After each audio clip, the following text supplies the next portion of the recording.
정부가 지난 4주간의 단계적 일상회복 시행평가 결과를 발표했습니다.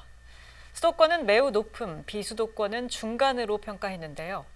바이러스 확산 방지를 위해 18세 이상 49세 이하에 대한 3차 접종을 확대하고 방역 패스 효력 기한도 정하기로 했습니다. 브리핑 내용 함께 들어보시죠.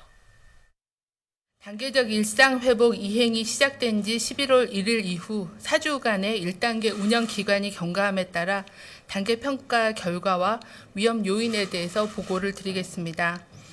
단계평가 결과 위험도는 전국은 매우 높음, 수도권은 매우 높음, 비수도권은 중간으로 평가가 되었습니다.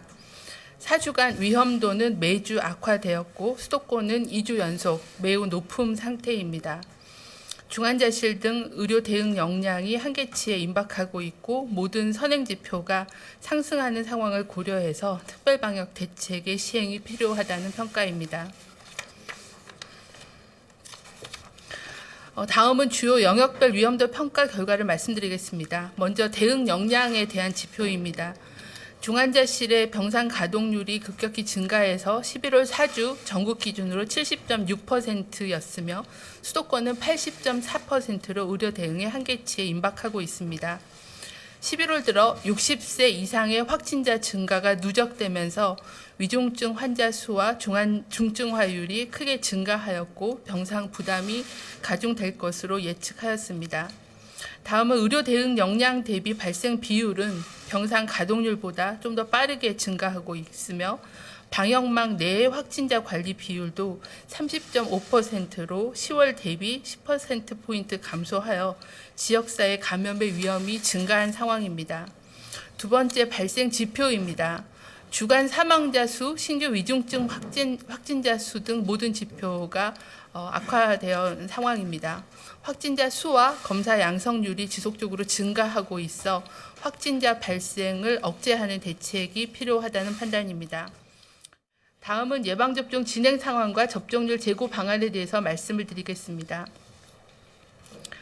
단계적 일상회복 이후에 확진자, 중증 환자가 급증하고 있는 상황에서 신규 확진과 중증 사망을 줄이기 위해서는 미접종자, 특히 소아청소년에 대한 접종과 고령층을 중심으로 한 추가 접종에 집중하여 면역 형성 인구를 확대하는 것이 절실한 상황입니다.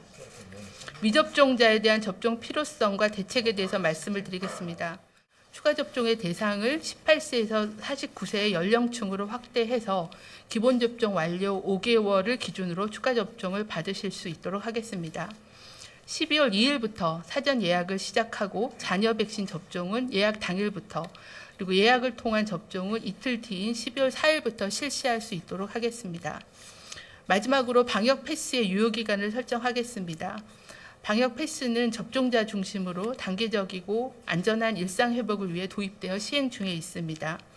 현재는 기본 접종을 기준으로 하고 있으나 시간 경과에 따라서 접종 효과가 감소하는 것을 반영하여 기본 접종 완료 후 6개월 정도의 유효기간을 설정하여 방역 패스에 대한 그 효력에 대한 기간을 설정하여 운영하도록 하겠습니다.